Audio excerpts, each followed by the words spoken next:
Anak sekalian, Hotel 1 dan Hotel 2, berjumpa lagi dengan Pak David Misra pada pembelajaran housekeeping. Ini Bapak dapat kiriman PPT dari Fitri Nopiani kelas 11 perhotelan 2 yang membahas tentang pemilihan dan penataan peralatan kelompok broom and brush dan kelompok kontainer. Nah, kita perhatikan ya, ini ada beberapa yang Bapak perbaiki penulisannya dan juga untuk animation dan transitionnya ada yang Bapak tambahkan sehingga membuat PPT lebih menarik. Ini kita akan mempelajari tentang peralatan pembersih kelompok broom and brush ya. Broom kita tahu bersama, broom itu adalah sapu dan brush itu adalah sikat ya. Jadi kelompok broom and brush adalah kelompok sapu dan sikat. Pada dasarnya seorang houseman atau public attendant yang baik mengetahui peralatan pembersih kelompok sapu dan sikat dengan baik. Apa saja yang termasuk ke dalam peralatan pembersih kelompok sapu dan sikat? Jenis sapu yang dipakai tidak jauh berbeda dengan yang dipakai di rumah, tetapi jenis sikat yang dipakai cukup banyak, baik ukuran, bentuk, bahan maupun fungsinya. Dan adapun yang termasuk ke dalam kelompok broom and brush yaitu kita perhatikan di sini ada gambarnya ya. Nah, ini adalah kelompok broom and brush. Yang pertama adalah sailing broom, sapu langit-langit. Sapu yang digunakan untuk membersihkan langit-langit ruangan ya. Jika tidak ada sailing broom, kita bisa menggunakan sapu biasa dan disampung dengan telescopic stick ya. Nah, kemudian cara merawatnya agar awet, biasanya setelah dipakai ya, kita bersihkan kembali ya. Kita bawa keluar ruangan ya, kemudian kita bahasanya kita geprak-geprak ya, kita bersihkan ya. Kalau kotor sekali kita juga bisa mencucinya dengan air, lalu kita keringkan dan kita pakai kembali ya. Yang selanjutnya di sini ada gambar coconut broom atau sapu lidi, sapu yang digunakan untuk membersihkan area kebun ya, sampah-sampah yang ada di luar ruangan ya, disebut dengan coconut broom ya. Ini penulisannya kurang satu ya, coconut broom. Selanjutnya cara merawatnya ya sama, dibersihkan dahulu dan digantung.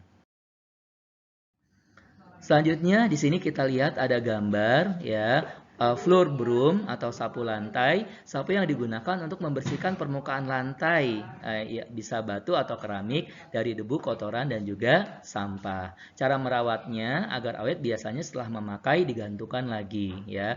Bisa juga misalkan tempat untuk menggantungnya itu sudah copot ya, bisa kita balikan ya supaya sapu ini awet, kemudian jadi saving cost ya. Kemudian ini ada gambar carpet broom ya, sapu yang digunakan untuk membersihkan permukaan benda yang terbuat dari tekstil atau karpet. Lihat bentuknya seperti ini ya. Kemudian kelompok broom and brush yang lainnya lagi adalah hand broom, sapu tangan ya, bukan handkerchief ya, but this is hand broom ya, sapu yang digunakan untuk membersihkan yang kering. Biasanya kita bisa juga debu-debu atau sampah-sampah yang sedikit ya dengan menggunakan hand broom ya. Cara merawatnya agar awet biasanya setelah memakai dilap dahulu dan disimpan di tempatnya. Kemudian ada toilet bowl brush ya, sikat yang digunakan untuk membersihkan jamban. Cara merawatnya biasanya setelah memakai sama, dibersihkan kembali. Kita perhatikan gambarnya di sini ya, toilet bowl brush ya.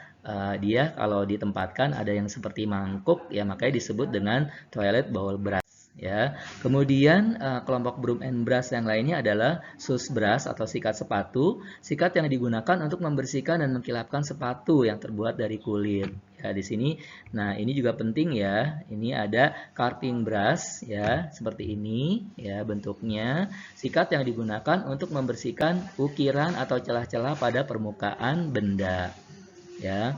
Cara merawatnya agar awet biasanya setelah memakai dibersihkan kembali ya. Kemudian ada kelompok broom and brush yang lain adalah cushion brush atau sikat bantal, ya. Sikat yang digunakan untuk membersihkan bantalan, sofa, kasur dan permukaan kursi yang terbuat dari linen, ya. Cara merawatnya, ya, setelah memakai diletakkan lagi di rak atau di laci. Kemudian ada hand brush di sini, ya, sikat tangan, ya. Sikat yang digunakan untuk membersihkan kotoran atau noda yang melekat pada permukaan linen atau lantai. Ya, cara merawatnya sama, setelah dipakai dibersihkan kembali. Ya, kemudian di sini ada kelompok broom and brush, cloth brush, ya, atau sikat kain, ya, sikat yang digunakan untuk membersihkan debu atau noda yang tidak melekat yang menempel pada kain atau pakaian. Cara merawatnya, ya, biasanya setelah memakai dibersihkan dan dicuci.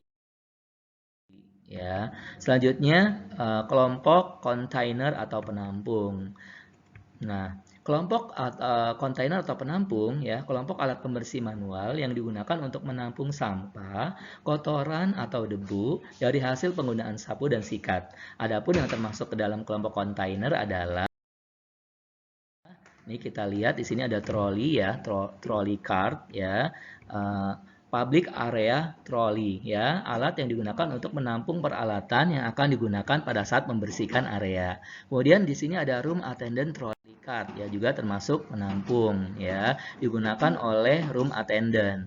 Kelompok kontainer yang selanjutnya adalah caddy carry, ya. Caddy carry ini kita ada di hotel, ya, alat yang digunakan untuk menampung peralatan pembersih yang bentuknya kecil yang akan digunakan pada saat proses pembersihan. Seperti ini bisa dipegang dengan tangan, ya, diletakkan chemical, spong, ya, dan juga toilet bowl brush di sini.